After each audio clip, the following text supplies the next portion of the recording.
Hi යාළුවනි. ඔයාලව සාදරයෙන් පිළිගන්නවා Ceylon ඩොංගුවා channel එකට. අද මම කතා කරන්න යන්නේ Battle to the Heavens ඩොංගුවා එකේ season 5 episode 141 දී සිද්ධ වෙන නවල් කතාව. එහෙනම් අපි වැඩි කතා නැතුව යමු අද වීඩියෝ එකට. ඉතින් කලින් කොටස අවසන් වුණේ ෂෝයන් ෆෝන් ස්ටාර් පැවිලියන් එකට ආවයින් පස්සේ මාස්ටර් යාවෝලාවව හම්බෙනවා. මෙතනදී ෂෝයන් සෝල් බේබි ෆෘට් එක පෙන්වන්න අමතක කරන්නෙත් නෑ. සෝල් බේබි ෆෘට් වර්ග වර්ණ දෙකකින් සමන්විත වෙනවා. ඒ වර්ණ දෙක තමයි රන් සහ රිදී. මේ අතරින් රන් පාට සෝල් බේබි ෆෘට් එක ගුණාත්මක භාවය අතින් ඉහළ වගේම අධික ඖෂධීය බලපෑමක් තියෙනවා. ඉතින් ෂෝයන් ගෙනල්ලා තියෙන්නේ රන් පාට සෝල් බේබි ෆෘට් එක. මේ වෙලේදී කවුරුත් නොහිතන දෙයක් සිද්ධ වෙනවා. ඒ තමයි චිව්ලින්ගේ ශරීරයේ තියෙන එම්පරර් පයිතන්ගේ හදවත කාදනය වන විස දරුණු විදිහට ක්‍රියාත්මක වෙන්න ගන්න එක. මේ දේ සිද්ධ වෙන්නේ නම් ඩොංගුවා එකේ. නවල් එකේදී නම් ෂෝයන් මාස්ටර් මුණ ගැහුණයින් පස්සේ මාස්ටර් යාවෝලාවගේ වෛද්‍ය පොත්පත් වලින් වගේම ලිටිල් ෆෙයර්ගේ විෂ පිළිබඳ දැනුමෙන් ප්‍රතිනාශකයක් හොයාගන්නවා. ඊට පස්සේ මේ චිව්ලින්ගේ ශරීරයේ තියෙන විෂ ඉවත් කරන්න ෆෝලන් ස්ටාර් පැවිලියන් එකේ තියෙන ගුහාවක පොකුණකට චිව්ලින්ව අරගෙන යනවා. එතනදී ෂෝයන්ට හම්බුණු පෙතිමුර්ගයාගේ රුධිර බින්දු කිහිපයක් අරගෙන ඒ පොකුණට කලවම් කරනවා. ඒ වෙලේ මේ ඖෂධ පිරිච්ච පොකුණට නැත්තම් තටාකයට චිව්ලින්ට බහින්න කියලා ෂෝයන් චිව්ලින්ට කියනවා මෙහි තියෙන ඖෂධීය ශක්තිය අවශෝෂණය කරන්න කියලා. ඉතින් මේ වැඩේ සාර්ථකව අවසන් වීගෙන එනකොට චිව්ලින්ට සිහිය නැති වෙනවා. ඒත් එක්කම චිව්ලින්ගේ ශරීරයෙන් අද්භූත ඔලු නමයක් තියෙන විශාල පිඹුරෙකු හදිස්සියෙම මතුවෙනවා. මේ දේ මතුවෙන්නේ නම් චිව්ලින්ගේ පිටේ තියෙන ටැටූ එකකින්. එතකොට මේ දේ හිතාගන්න බැරි වුණු ෂෝයන් එයාගේ ස්වර්ගීය දැල්ල ක්‍රියාත්මක කරන්න ගන්නවා. දැන් ටික වෙලාවක් ගියාට පස්සේ මේ හිස් නමේ අද්භූත පිඹුර නැති වෙලා යනවා. ෂෝයන් කල්පනා කරනවා මේ වගේ භයානක දෙයක් චිව්ලින්ගේ ඇඟේ තිබ්බදත් කියලා. ඉතින් මේ අද්භූත පිඹුර දැක්ක ෂෝයන් කල්පනා කරනවා ඇත්තටම මොකක්ද ඒක?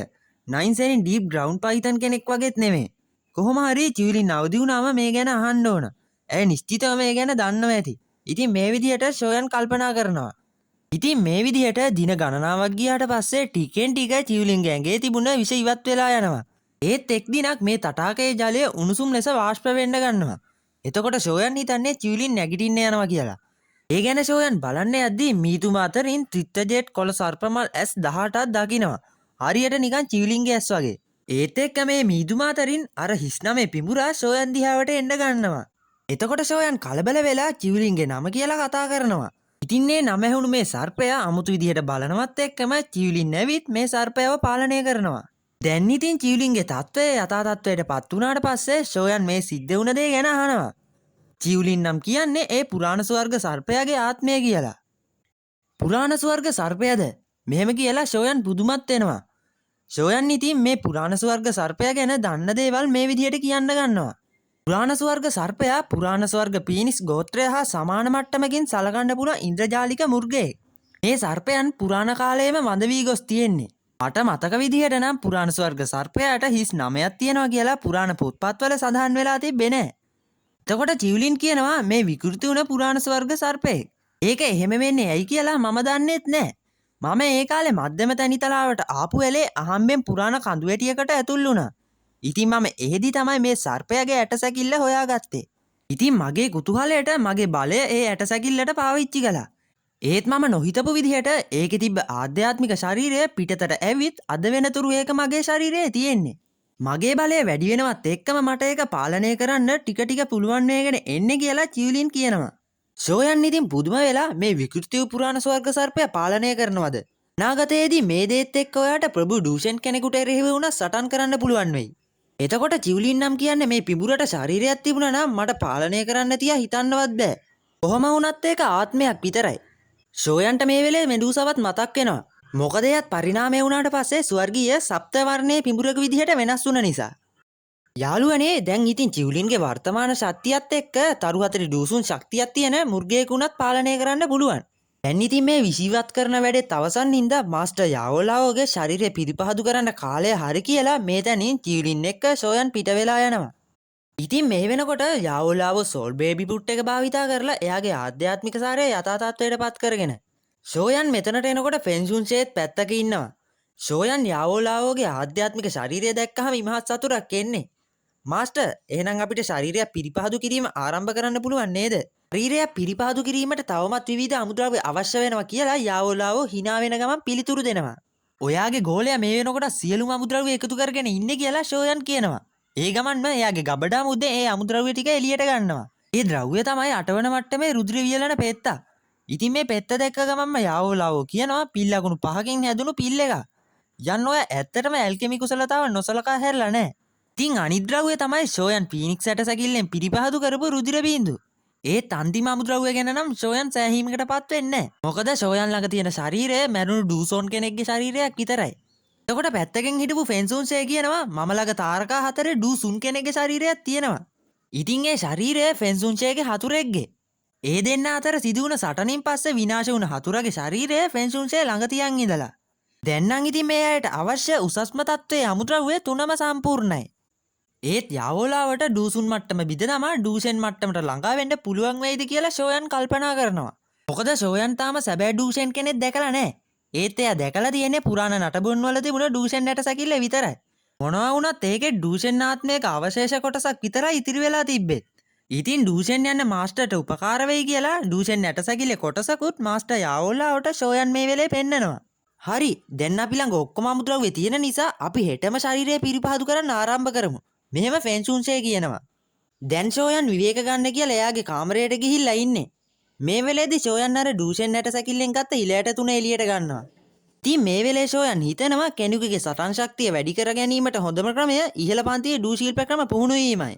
ෂෝයන් මේ ඉලයට තුන විස්තරාත්මකව නිරීක්ෂණය කරලා දැනගන්නවා අස්තිය මතුපිට මුද්‍රාවක් තියෙනවා කියලා. ඉතින් හෙවන්ලි ෆ්ලේම් එක භාවිතා කරලා මේ අස්ති කොටස් උණුසුම් කරන්න ගන්නවා. ටික වෙලාවක් ගියාට පස්සේ මේ ඉලයට තුන රන්වන් පැහැති දියරයක් බවට හැරෙනවා. ඒ දියරේ ෂෝයන් අල්ලන්න යනවත් එක්කම ඒ දියරේ ෂෝයන්ගේ අතට අවශෝෂණය වෙන්න ගන්නවා. දැන් ෂෝයන්ට අධික වේදනාවක් දැනෙන්නේ. හරියට නිකන් අත මිරිකිලා කැඩෙන්න යනවා වගේ. ටික වෙලාවකින් පස්සේ මේ වේදනාව පහව ගිහිල්ලා අමුතු ආධ්‍යාත්මික ලෝකයකට පිවිසෙනවා. ඒ ලෝකයේදී ෂෝයන් දකින්නේ එක්තරා පුද්ගලයෙක් අවකාශයේ හිටගෙන ඉන්නවා. මේ පුරාණ නටබුන් වල සැබෑ හිමිකරු වෙන්න ඕන. මේ විදිහට ෂෝයන් හිතනකොට මේ අద్భుත පුද්ගලයා මේ විදිහට කියනවා. Great Heaven Creation Farm දූතාක්ෂණය මා විසින් නිර්මාණය කරන ලද්දේ මගේ සියලුම ශක්තිය යොදාගෙන ඩූසිල් ප්‍රක්‍රම 100ක් ඒකාබද්ධ කිරීමෙන් මේ තාක්ෂණය මැවීමේ අර්ථය කෙරෙහි අවධානය යොමු කරයි. ඉතින් යාළුවනේ මේ තාක්ෂණයේ නිර්මාතෘගේ නම තමයි ශාන්ත ෂෙන්ෂේ හෙවත් ෂාවෝ හුවා. ඉතින් මේ ආධ්‍යාත්මික ස්වරූපය තවත් මේ විදිහට කියනවා. ඔබ අස්ති තුල සංගවා ඇති රහස සොයාගත් පුද්ගලයා විය යුතුයි. ඔබ මේ වෙනකොටත් ගෝල්ඩන් ස්පිරිට් දියරෙන් අත පිරිපහදු කරලා තියෙන්න ඕන. ඉතින් මේ තාක්ෂණය භාවිතා කරන්න පුළුවන් ඒ දියරෙන් අත පිරිපහදු කරපු කෙනෙක්ට විතරයි. නැත්තම් මේ තාක්ෂණය ඉගෙන ගත්තත් ක්‍රියාත්මක කිරීමේදී අත විනාශ වෙන්න පවා පුළුවන්. ඉතින් මේ ආධ්‍යාත්මික ස්වරූපය ෂෝයන්ට මේ තාක්ෂණය ක්‍රියාත්මක කරන සියලු මුද්‍රාවන් කියා දුන්නායින් පස්සේ ශරීරය මැකී යනවා. ඒ මැකී යනවත් එක්කම මේ කෙනා කියනවා දෛවෝත්පාගත පුද්ගලයා. මේ සාන්තුවරයාගේ නාමය මතක තබා ගන්න. ශාන්ත ෂාවෝ හුවා. ඒත් එක්කම ෂෝයන් මේ ආධ්‍යාත්මික ලෝකයෙන් නවදි වෙනවා. මේ වෙලේදී මේ ටියන් පන්තියේ තාක්ෂණය ෂෝයන් පුරුදු වෙන්න හදනවා. ඒත් බාගෙට මේ Great Heaven Creation Farm නිර්මාණය කරනවත් එක්ක මේක නවත්වනවා. මොකද මේ අවට ෆෝලන් ස්ටාර් පැවිලියන් එකේ වැඩිහිටියන් වගේම ශිෂ්‍යයන් ඉන්නවා. මේක වැරදීමකින් හරි හදිස්සියෙම ක්‍රියාත්මක වුණොත් මීටර් 100ක අරය තුල සිටින කිසිදු ජීවියක් ඉතිරි වෙන්නේ නැහැ. මොකද එදා ෂෝයන් දැක්කනේ පුරාණ නටබුන් තුලදී සිද්ධ වුණ එක. දැන් පහුවදා උදෑසන ෆෝලන් ස්ටාර් පැවිලියන් එකේ ගල්කුළුණක තාරකා 4 ඩූසුන් ශරීරය සූදානම් කරලා යාවෝලාවගේ ශරීරය පිරිපාදු කරන්න ලෑස්ති වෙන්නේ. එතනදී ෂෝයන් අනිත් අයට ආචාර කරලා ෆෙන්සුන්සේට කියනවා මේ ක්‍රියාවලියට යම් කාලයක් ගත වෙයි. මේ කාලය තුල කිසිවෙකුට ඇතුල් වීමට ඉඩ නොදෙන්න. මෙහෙම කියලා ශරීරය පිරිපාදු කරන වැඩේ පටන් ගන්නවා. ෆෙන්සුන්සේත් ඉතින් ලිටිල් ෆේරිය ඇතුළු කට්ටියවත් තරන් එළියට යනවා.